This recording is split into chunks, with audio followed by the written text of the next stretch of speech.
How you doing, guys? I recently saw Never Enough Ammo's video on his food storage bed frame or prep storage bed frame, and I thought it was a fantastic idea. I have no idea why I didn't think of it before, because I have my bed on those little plastic risers.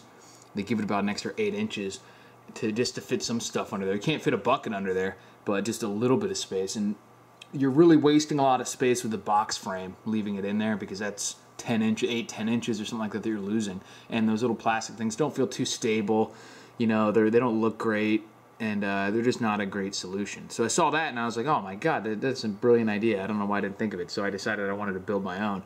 And one thing I immediately noticed about his was that it's built like a fortress. And I mean, it's awesome, but I really think that I can get away with using a lot less wood and a lot more simple of a design, because really when you're talking about your bed and having a couple people on it, weight is not going to be an issue. A single 4x4 could support the weight of, you know, the mattress and 2 people. So the only issue is having it spread out so it's balanced properly.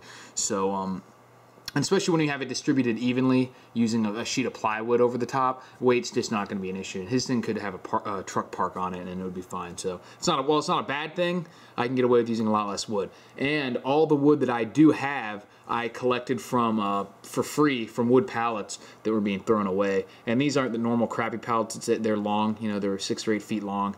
There's a local furniture store that has unfinished wood furniture come in, and the pallets are pretty decent.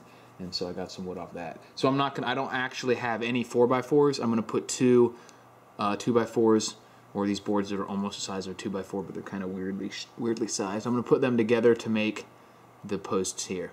And I have a couple changes that I'm gonna make to mine. I'm gonna get rid of these bottom boards here. I'm not gonna have those, and I'm probably not gonna have cross support beams here, but I'll show you a diagram of what mine's gonna look like.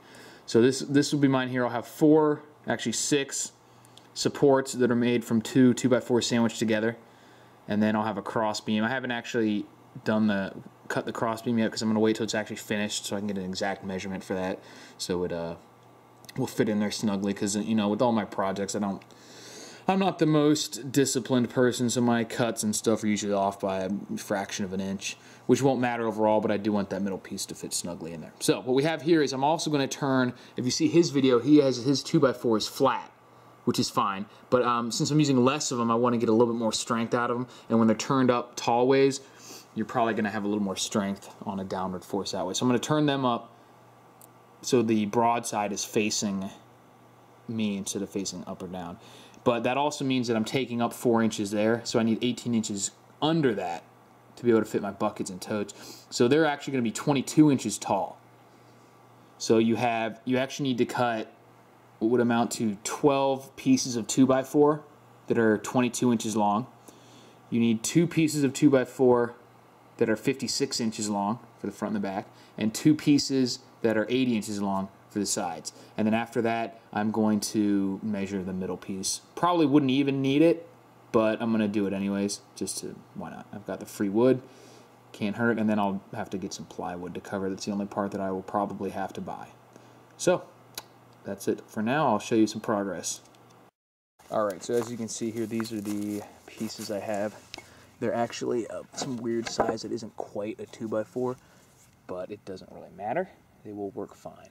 These are the 2 80-inch pieces. Got the 2 59-inch pieces actually there. I went with 59 because even though the bed is about 60 inches, I'd rather have the mattress poke out a little bit on either side, just so you don't smash a chin into the edge of the frame or something like that.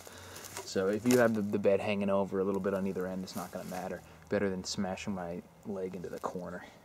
And then I've got all these, which will be put together, like sandwiched together like that, and make up the supports.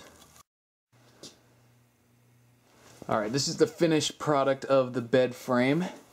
You can see I went with a lot less wood than he did in his design. I actually only ended up going with the 1 center post, because originally I was going to have one on either side, but I went full retard and completely constructed the thing before bringing it in here, and after smashing into 95% of the stuff that's in my house, I realized that I couldn't get in the room with the way it was. So I had to take both the side posts off, and I got lazy and only ended up putting one in the middle because it looked like it was pretty sturdy otherwise. And we've been using it for a couple of weeks now, probably 2 weeks, and it's sturdy enough. There's no flex or sag or anything. Having the boards lengthwise like this instead of laying flat, having them stand up, they're a lot stronger that way. And these corner posts are just two 2x4 sandwiched together, perfectly strong. Another thing I fucked up was that I originally was going to make it shorter than the bed so it didn't stick out, and my measurements were supposed to have this board be inside this one, not on the end. So that made it stick out anyways, but it hasn't been too big of a problem. But yeah, you can see it's plenty high enough to fit the buckets under. You can fit totes under here, and especially when all that's under there, you're not going to have to worry about it collapsing, but it's sturdy. There hasn't been any problem. So that's it. I ended up making this entire thing out of pilfered dumpster wood from pallets. The only thing I ended up buying was 2 sheets of the particle board, the OSB, right here. So it ended up being $16 for this entire thing, and a day of sweating and cursing. But that's pretty cheap if you ask me.